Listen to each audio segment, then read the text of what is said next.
Mr. Williams, you testified that you're recruiting for your current position again in October of 2020? Yes, late October. Was it 2021 when you left? Okay. That being so, you had your second interview with Lieutenant Unruh on January 5th of 2021. Do you recall that? I don't recall the specific date. That sounds about right. And then you resigned the next day, correct? On January 6th? Yes, I believe that. Okay. When did you become certified as a DRE? It would have been 2015 sometime. I don't remember off the top of my head. So the letter that you submitted as your, I believe states it, or your exhibit to that letter of recommendation, that would have been written in what year? 2015. Okay. And so that was prior to 2016 when Lieutenant Hagenbush addressed this with you, and then you started getting all of the multiple complaints from females at the exotic clubs, correct? Yes. Okay. And all the pictures that you introduced today, you agree that those don't completely represent what the naked eye can see, correct? I think it's a fairly accurate representation of what I was able to see on my own. Well, you and your attorney both said there's stars on here and this doesn't happen in real life, right? I mean, there's a lot of blurring on the night photos. That's not what you see, is it? The photographs have some starring around like this, the lights, like the street lights and around the headlamps. And you don't see that, do you? Can he be allowed to finish his answer before the next question is asked, please? But it does accurately represent what you're able to see. Well, do you see all of the blurs that are in those night photos? The blurs. Yeah, sorry. If I can borrow, I gave Ms. Bernard has my copy, so I'll just.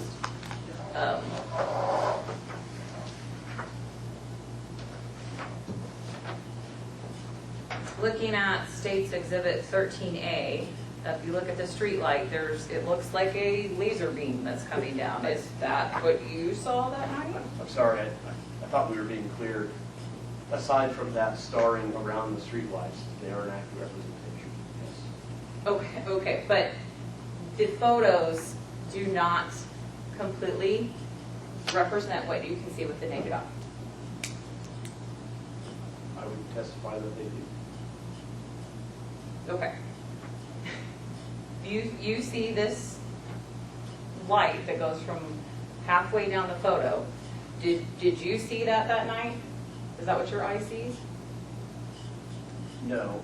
Okay. But again, my testimony has been that absent that starring around the light, the photos are accurate. Okay. And would you agree that there's a peripheral vision with your naked eye or your vision that is not always picked up in photos? Yes. Okay. And it's your testimony that on every photo that you submitted, you couldn't see the driver when you were taking the photo, or see the gender of the driver? Yes. Okay. Do you recall, so Lieutenant Unruh testified that he spoke to you 3 times. The first time was just kind of, hey, we're looking at this and I don't have enough information yet. Would you agree that happened? And then there were 2 subsequent times?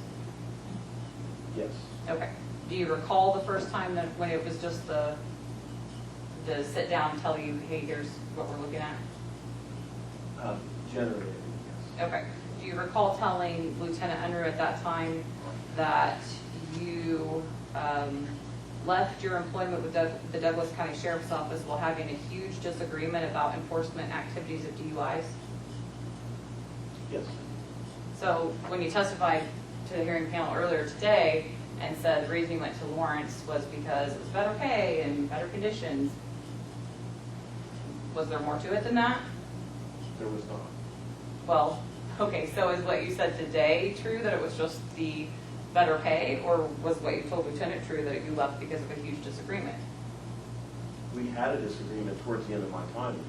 My reason for leaving was because of better pay, better opportunities, and a better schedule. But when I asked you if you recall telling Lieutenant Unruh that you left your prior employment with the Douglas County Sheriff's Office while having a huge disagreement, do you agree that you told that to Lieutenant Unruh? Can I see the wording on it? And this is State's Exhibit 7, page 10, even though they're not numbered. I remember this conversation. Like I said, I remember the general conversation, but I didn't, even in his own report, I didn't tell him that was my reason for leaving. That was, and they were aware that I had a disagreement with the sheriff's office about my enforcement. Is this an accurate statement that he wrote in here? I can't say if it is or it generally, yes, we had that conversation. Okay. I don't have an independent recollection of the exact words. Okay, when I first asked you the question, you said that that was correct, you remembered it, but now you're not sure? I said that I remember the conversation. Well, I read the sentence to you and that you indicate, I'm not trying to be difficult, I'm just trying to figure out, when I first asked you about this, you said, yes, you remember telling him that. And I should have been more specific. I remember the conversation. Again, my opening statement to you is I generally remember the conversation. okay. I don't have anything further. Nothing further. Follow up? I've got some questions just for my own, if I can, please. And I appreciate some of the things you've said there. So, just give me an idea. When you're making a traffic stop, and you say you don't know the gender of the person, when did you determine the gender of the driver? At what point did you determine that? As upon my contact with the driver. Okay. So upon going to the driver's side, is that what you're saying? Yeah. Okay. Driver's side, passenger side. So another question to the pictures that we saw right there, and it shows that it's very difficult to tell the gender or the driver and those type of things right there. So if you got a radar and you're going to make a stop, how do you identify who the driver is daytime? Whoever's seated behind the wheel of the vehicle. And when do you make that identification of that driver? As you're making contact. Okay, so as the car goes by, you don't make any notification or any type of identification of the driver. I suppose, yeah, you could potentially. So you can make an identification of a gender as that person goes by, daytime. Potentially. Okay. You have a certificate for DRE where the assistant district attorney is given recommendation for you. Is that correct? Yes, sir. Okay.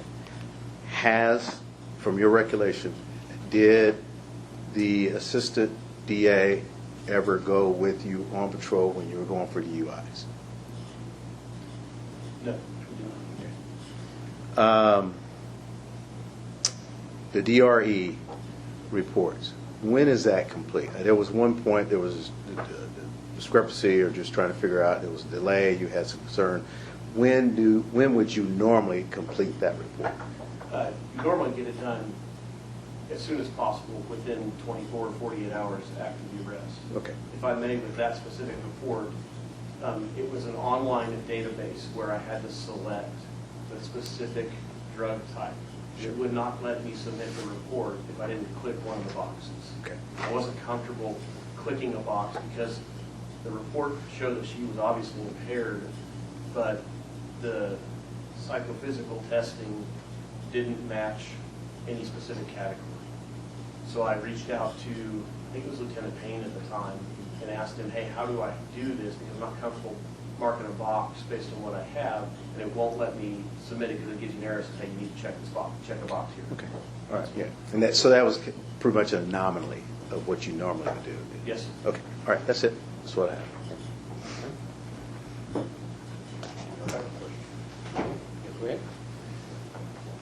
Just looking for clarification or maybe justification. Can you explain to me your self-initiated MIP arrest, how you had 84 women, females, and 1 male? Yeah, the explanation is that those were the behaviors that were observed that gave me cause to contact. I certainly don't walk into a bar or anywhere and look for the corner of girls or females and say, I'm going to focus on them. We were taught to look for behaviors. Those behaviors have been outlined in this hearing, but they were, nervousness. Most people, non-criminal behavior, are not bothered by the presence of law enforcement. And the experience that I had, the observed experience that I had when walking in the bars was males more typically would laugh, high-five you. Females were typically, not in all cases, but there was a tendency to have flight, nervous behavior, hide things. And I mean, the explanation is just that was the behavior that was observed and acted upon. Would you agree that those behaviors you talked about are human behaviors, that across the board that affect everybody? But yes, there are human behaviors. That's all I have. Any further I from do you, have Mark? some follow-up questions, if I may. Okay. You were asking questions about in daytime being able to tell the gender if a car goes by. You can remember that? I do, yes. All right. So if you look over, you can see it's a female. Had you already made your decision as to whether or not you were going to make the stop prior to the car coming alongside you and being able to make that identification? Most typically, yes. You were asked a question about whether a DA ever rode with you, and you said no to that. When you would turn in your reports, would you also turn in the video? Yes. Would the DA also have access to the videos that were being the case? He was the traffic prosecutor at the time, so he handled all of our traffic cases. You were asked some questions about the behavior being human behavior, but I want to drill down on typically what you observe in the MIPs. Did you typically observe men exhibiting that same behavior you described as to women, or were the men more likely to high-five you and say hello? The men were certainly more likely to high-five you, say hello, do not exhibit nervous behavior. And you have one more question. You were, previously the state put in an exhibit, I believe it was the dismissal. I object to outside the scope of. Yeah, I think we're outside the scope here, so. I'd ask for some leniency. I just have 2 or 3 questions. Go for it. Did you talk to the prosecutor about why this case against Ms. Watts was dismissed? I did.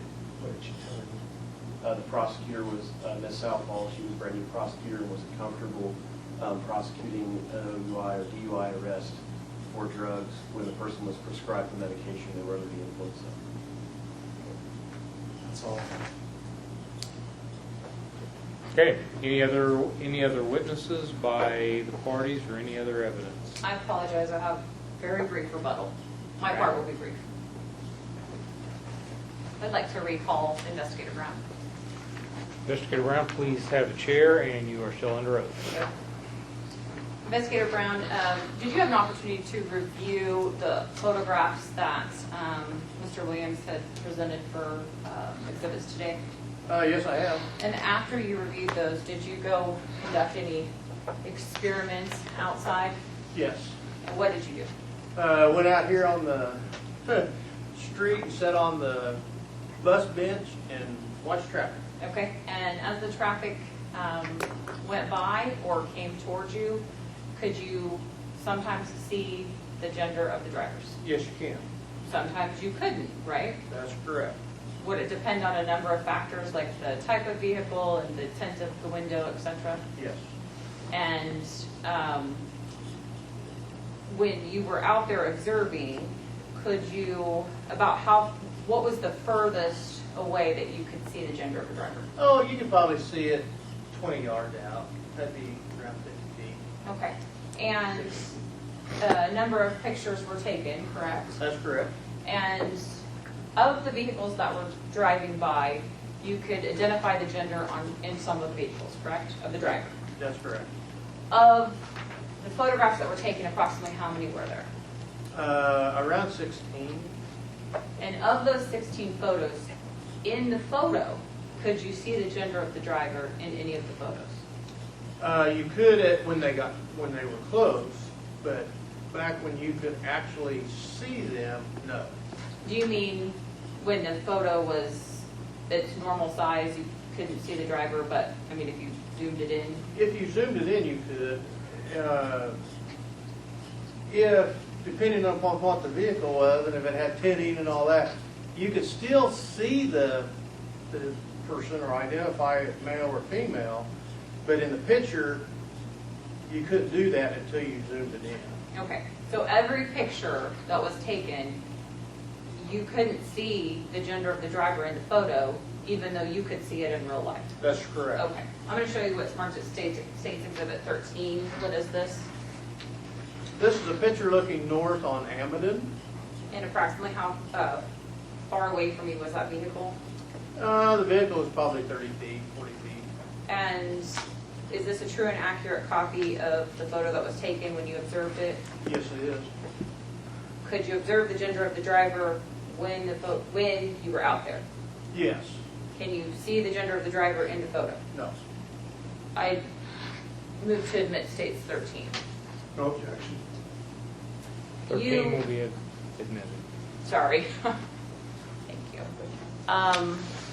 And you were an officer for how, you're an officer now, but you were out on the streets for how many years? 34 years. And is it true to say that sometimes you could see the gender of the driver while you were around, while you were observing their vehicle in motion? Correct. Sometimes could that happen at nighttime, depending on the lighting conditions? Correct. There's a lot, the lighting would be a very big deal at night, yeah. Just depend on the vehicle and the time and the conditions, correct? Correct. Nothing further. Investigator Brown, where's your nighttime photos? I didn't take any.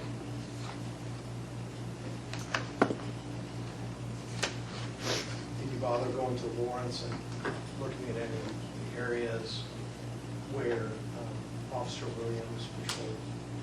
No, I did not. Were you able to tell the gender of cars when you saw them from behind, the driver saw them from behind? I guess I never really looked, when they went by and as they went south. If you seen them directly sideways to them, then your brain would say it's a female or a male when it went south. My question's a little different. Maybe I asked it poorly. My question is this. Did you ever get in your car, drive around here when you took these photos during the day, see if you could identify the gender when you were behind them, just from being behind? I have done that before, but it's not like you can see a face, but you're looking for hair, something like that to say, well, that's a female, maybe it's a male, something like that. But to actually see them and then stop them and verify it, no, I have not done In a college town, do men have long hair? it. Oh, sure. Now it's kind of hard to tell. It is hard to tell, isn't it? And there's women that have short hair, right? That's correct. There's women that have shaved heads, right? That's correct. You can't base it on hair, right? A lot of times, that's true. How many of Officer Williams' stops did he get the reasonable suspicion when he was behind the vehicle? Objection calls for speculation. If he knows. I have no idea. How many were during the day, how many were during the night? I have no idea. You know how many were from the side, like you have in this photograph? I have no idea. You know how many were oncoming? Objection, this is all outside of the scope of the rebuttal. It has to do with what you can see, and this is what they produce the witness for. The reasonable suspicion doesn't. I think that's what the case is. Well, why don't you finish up with that line? and- That was my last question. All right. No. Are there any further witnesses?